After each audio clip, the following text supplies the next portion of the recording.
अस्सलाम वालेकुम दोस्तों, मैं हूं खालिद रज़ा और आप देख रहे हैं रज़ा इलेक्ट्रॉनिक्स यूट्यूब चैनल। दोस्तों, आज की इस वीडियो में हम डिस्कस करने जा रहे हैं कि अगर हमारे घर में वॉशिंग मशीन चल रही है और अचानक से मशीन बंद हो जाती है, हमें ये पता चलता है कि इस मशीन का टाइमर ख़राब हो गया। हम जब टाइमर को घुमाते हैं, टाइमर एकदम से वापस रिवर्स हो जाती है। अब इसमें कपड़े डले हुए हैं और वक्ती तौर पर हमें टाइमर के कनेक्शन को डायरेक्ट करके अपने कपड़े को धो लेना है, बाद में हम इसके टाइमर को चेंज करेंगे। या फिर ऐसा होता है कि हमें पता चलता है कि इसका जो सिलेक्टर स्विच है वो ख़राब हो चुका है। अब हमें बगैर सिलेक्टर स्विच का वॉशिंग मशीन को चलाना है, तो किस तरह से हम बगैर सिलेक्टर स्विच या फिर बगैर टाइमर के अपने वॉशिंग मशीन को चला सकते हैं, आज की इस वीडियो में हम इन्हीं बातों को डिस्कस करने जा रहे हैं। तो आप दोस्तों से यही गुजारिश है कि इस वीडियो को एंड तक लाजमी देखें कि बात की पूरी समझ आ सके, और हमारी हौसला अफजाई के लिए वीडियो को लाइक भी कर दें। चैनल में नए हैं तो चैनल को सब्सक्राइब करके बेल आइकन भी प्रेस कर दें। तो चलिए दोस्तों, शुरू करते हैं। दोस्तों, हमारे पास ये वॉशिंग मशीन है, इसकी सारी चीज़ें सही है। ये देखें, ये सिलेक्टर स्विच है जिसके ज़रिए हम 1 वे 2 वे करते हैं। मशीन को चाहते हैं तो एक साइड पे ही चलाते रहते हैं, और इस नॉब को अगर हम 2 वे पे रख देते हैं तो मशीन दोनों साइड घूमती है, लेफ़्ट राइट। ये देखें, ये टाइमर है। जब इस टाइमर को हम यहाँ से यहाँ तक कर देते हैं तो तकरीबन 15 मिनट तक ये टाइमर चलता रहता है, और इसी टाइमर से कंट्रोल होकर मशीन जो है रिवर्स फॉरवर्ड चलती है। और जब ये टाइमर जो है हम इसे यहाँ पर करते हैं और फिर ये आहिस्ता आहिस्ता अपने चक्कर पूरे करके यहाँ पर आती है, तो मशीन बंद हो जाती है और फिर बज़र बजता है, जिसके ज़रिए हमें पता चलता है कि हमारे मशीन का जो है एक चक्कर पूरा हो चुका है, मशीन बंद हो चुकी है। यहाँ पे इस वॉशिंग मशीन का सिलेक्टर स्विच भी बिल्कुल सही है और टाइमर भी बिल्कुल सही तरह से वर्किंग कर रहा है। हम आपको समझाने के लिए इसी मशीन में कनेक्शन आपको बताएंगे। आप ये समझ लें कि ये मशीन का टाइमर भी ख़राब है और ये सिलेक्टर स्विच भी ख़राब है। अब हम इस सिलेक्टर स्विच के बगैर भी इस मशीन को हम चला के आपको दिखाएंगे, और इस टाइमर के बगैर भी इस मशीन को हम चला के दिखाएंगे। तो उसके लिए हमें इसके टापे को खोलना होगा। हम मशीन को इस तरह से घुमा लेते हैं।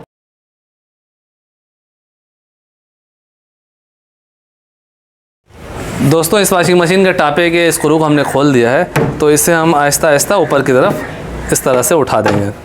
दोस्तों, जब आप टापे को खोलेंगे तो आपको इस तरह का इसमें कनेक्शन किया हुआ नज़र आएगा। यहाँ पे टेप लगी हुई है, यहाँ पे टाइमर है, ये बज़र है, ये लाइट है, ये सिलेक्टर स्विच है। मिसाल के तौर पे हमारा सिलेक्टर स्विच ख़राब है। जब सिलेक्टर स्विच ख़राब हो जाती है उस सूरत में भी आपका वॉशिंग मशीन नहीं चलता है। टाइमर आपका ऑन है, सिलेक्टर स्विच जो है वो काम नहीं कर रहा है, तो उसके लिए आपने यहाँ से इस कवर को खोल लेना है। ये ऊपर जो कवर लगा हुआ है इसे आपने खोल लेना है, और यहाँ देखें, यहाँ पे ये सिलेक्टर स्विच में 3 वायर होती है, एक लाल, एक पीला और एक गिरे वायर जो है कॉमन पॉइंट में लगा हुआ है, और यहाँ पे पीली वायर लगी हुई है। हम सिलेक्टर स्विच के नॉब को पीले वायर की तरफ रखते हैं तो मशीन एक साइड घूमती है, और इसी नॉब को हम रेड वायर की तरफ रखते हैं तो मशीन दोनों साइड घूमती है। सिलेक्टर स्विच के बगैर वॉशिंग मशीन को चलाने का तरीका ये है कि आप इस गिरे वायर को यहाँ से खोल दें। यहाँ पे जो सिलेक्टर के पॉइंट में ये वायर लगी हुई है, यहाँ से आपने इसे आराम से खोल लेना है। अब आपने ये डिसाइड करना है कि आपको मशीन एक साइड चलाना है या दोनों साइड चलाना है। एक साइड चलाना है तो आप इस गिरे वायर को पीली वायर के साथ जोड़ देंगे, और अगर आपको मशीन दोनों साइड चलाना है तो आप इस गिरे वायर को रेड वायर के साथ जोड़ देंगे। मिसाल के तौर पे हमने गिरे वायर को रेड वायर के साथ जोड़ दिया है। अब हम मशीन को चलाएंगे तो सिलेक्टर स्विच से मशीन ऑन ऑफ नहीं होगी। वैसे हमारा टाइमर ये चल रहा हो और हम सिलेक्टर स्विच से मशीन को यहाँ से ऑफ़ कर देते हैं, टाइमर चल रहा होता है लेकिन मशीन ऑफ हो जाती है। लेकिन अब मैंने डायरेक्ट कर दिया है, अब सिलेक्टर स्विच का काम ख़त्म हो गया है। अब सिर्फ टाइमर से ही मशीन चलेगी और बंद होगी। सिलेक्टर स्विच को हम जहाँ भी रखें, 1 वे पे 2 वे पे, जहाँ पे इसकी तार हमने जोड़ा है उसी हिसाब से ये मशीन वर्क करेगी। अभी हमने रेड वायर में जोड़ दिया है, तो अब ये मशीन जब हम टाइमर को ऑन करेंगे तो दोनों साइड घूमते रहेगी, यहाँ से बंद नहीं होगी। यही काम होता है सिलेक्टर स्विच का। तो हमने सिलेक्टर स्विच को डायरेक्ट कर दिया।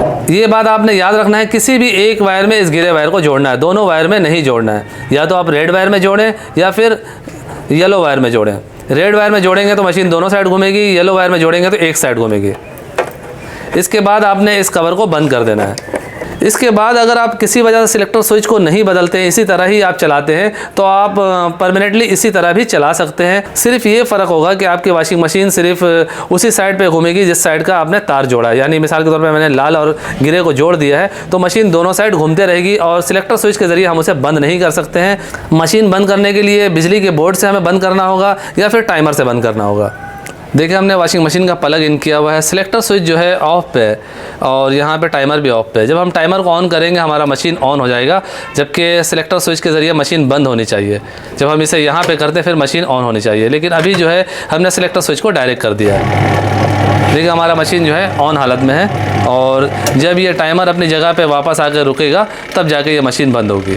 अगर इस सूरत में हमें मशीन को रोकना है, बंद करना है, तो हमें या तो प्लग निकालना होगा या इस टाइमर के वापस आने का इंतज़ार करना होगा। इस तरह से टाइमर को घुमा के बंद नहीं करना चाहिए, इससे जो है टाइमर के अंदर की स्प्रिंग टूट जाती है। अगर किसी वजह से आप बंद करना भी चाह रहे हैं तो इसे आहिस्ता आहिस्ता घुमा के आप अपनी जगह पे लाएंगे। हर चीज़ परफेक्ट तरीके से अपनी अपनी जगह पे वर्क कर रही है, सिर्फ सिलेक्टर काम नहीं कर रहा है क्योंकि हमने सिलेक्टर से तारें डायरेक्ट कर दी है। अब ये बात करते हैं कि हमने सिलेक्टर से तारों को डायरेक्ट कर दिया और हमें पता चलता है कि भाई ये मशीन का टाइमर भी ख़राब है। अब हमें क्या करना होगा, अब आइए इस पर बात करते हैं। अब हम दोबारा से इस टापे को ओपन करेंगे और सबसे पहले इसके टेप को खोलेंगे। वॉशिंग मशीन का प्लग हमने लाइन से निकाल दिया है और यहाँ पे देखें हमारे पास ये टोटल टाइमर से 6 तार निकलती हैं और 4 वायर जो है वो नीचे जा रही हैं। अब अगर हम पूरे टाइमर के कनेक्शन के फंक्शन की बात करेंगे तो एक लंबी गुफ्तगू हो जाएगी। टाइमर के मुकम्मल कनेक्शन और इसके फंक्शन पे ऑलरेडी मेरी एक तफसीली वीडियो बनी हुई है, अगर देखना चाहते हैं तो लिंक डिस्क्रिप्शन में मौजूद है। यहाँ पे जैसा कि हमने इसके सारे टेपिंग को खोल दिया है और जहाँ जहाँ पे जॉइंट थे वहाँ पे टेप लगे हुए हैं।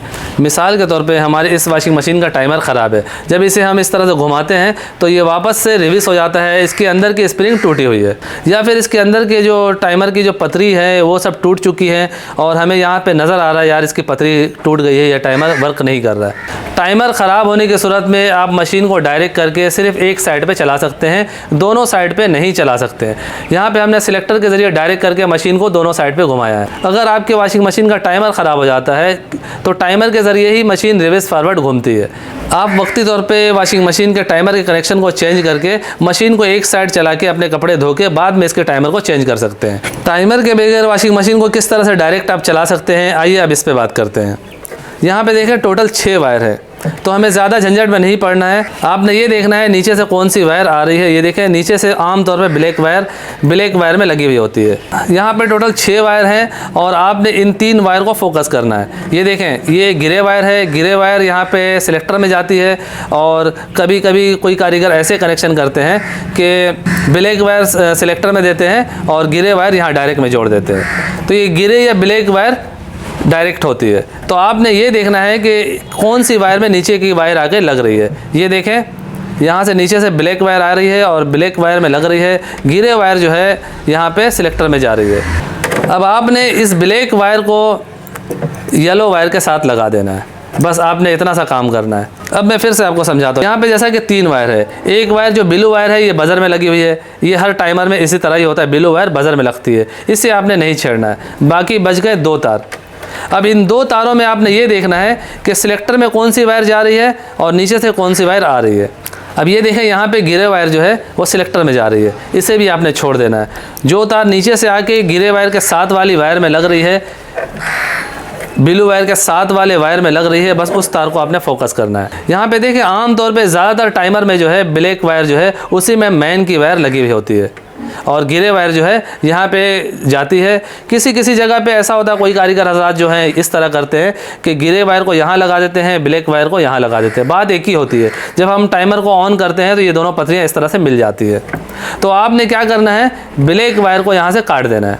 यहाँ पे देखें 3 वायर है, इन 3 वायर में से रेड वायर आपने छोड़ देना है। यहाँ पे एक ऑरेंज कलर का वायर है, एक पीला वायर है, तो ऑरेंज या पीला कोई भी एक वायर को आपने काट देना है और उसे ब्लैक वायर के साथ इस तरह जोड़ देना है। आपका मशीन डायरेक्ट हो जाएगा, एक साइड चलता रहेगा। इसका सिलेक्टर से भी कोई काम नहीं होगा, टाइमर से भी कोई काम नहीं होगा, बज़र और लाइट से भी कोई सरोकार नहीं होगी, बस ये डायरेक्ट चलता रहेगा। जैसे ही आप प्लग इन करेंगे मशीन ऑन हो जाएगा। फिर से मैं आपको समझा रहा हूँ। यहाँ पे 3 वायर है, ब्लू वायर जो है बज़र की है, इसे आपने नहीं छेड़ना है। यहाँ पे बच जाता है 2 वायर, एक वायर जा रही है सिलेक्टर में, जो वायर सिलेक्टर में जा रही है उसे भी आपने छोड़ देना है। तीसरी वायर में यहाँ से नीचे से एक वायर आगे लग रही है, बस इस वायर को आपने काटना है। यहाँ पे 3 वायर है, एक येलो, एक रेड, एक ऑरेंज। इन तीनों वायर को आपने फ़िलहाल नहीं देखना है। जब भी आप किसी टाइमर को खोलेंगे 6 वायर वाले टाइमर में अमूमन इसी तरह का ही कनेक्शन होता है। तो आपने यहाँ से ब्लैक वायर को काट लेना है। यहाँ से जब हम ब्लैक वायर को इस तरह से कट कर देंगे और यहाँ से इसे छील लेंगे। आप चाहे ब्लैक वायर को यहाँ से काटें या यहाँ से, बात एक ही है। यहाँ से आप काटते हैं तो ये फ़ायदा होगा कि ये देखें ये एक वायर जो है जाके लाइट में जा रही है, तो आपकी मशीन का जो है बल्ब ऑन रहेगा और आपको ये पता चलेगा मशीन में पावर आ रही है। तो यहाँ से हम ब्लैक वायर को काट देंगे। यहाँ पे हमारे पास 3 वायर है, रेड वायर को हमें नहीं छूना है। यहाँ पे ज़्यादातर टाइमर में इसी तरह के 2 वायर होते हैं, एक हल्का पीला होता है और एक डार्क पीला होता है, इसे आप ऑरेंज भी कह सकते हैं। तो इन दोनों पीले तारों में से कोई भी एक वायर को आपने यहाँ से काट देना है और यहाँ से छील के इस ब्लैक वायर के साथ लगा देना है। ये देखें नीचे से जो ब्लैक वायर आ रही है इसमें हमने टाइमर के पीले वायर को जोड़ दिया, एक पीले वायर को जोड़ सकते हैं हम, दोनों को नहीं। इसे ज्वाइन करने के बाद आपने यहाँ हल्का सा टेप कर देना है कि किसी तरह का शॉर्ट सर्किट का ख़तरा ना हो। इन दोनों वायर को भी आपने टेप कर देना है। मैं तो फ़िलहाल आपको चेक करा रहा हूँ, इस वजह से मैं यहाँ पे टेप नहीं कर रहा हूँ।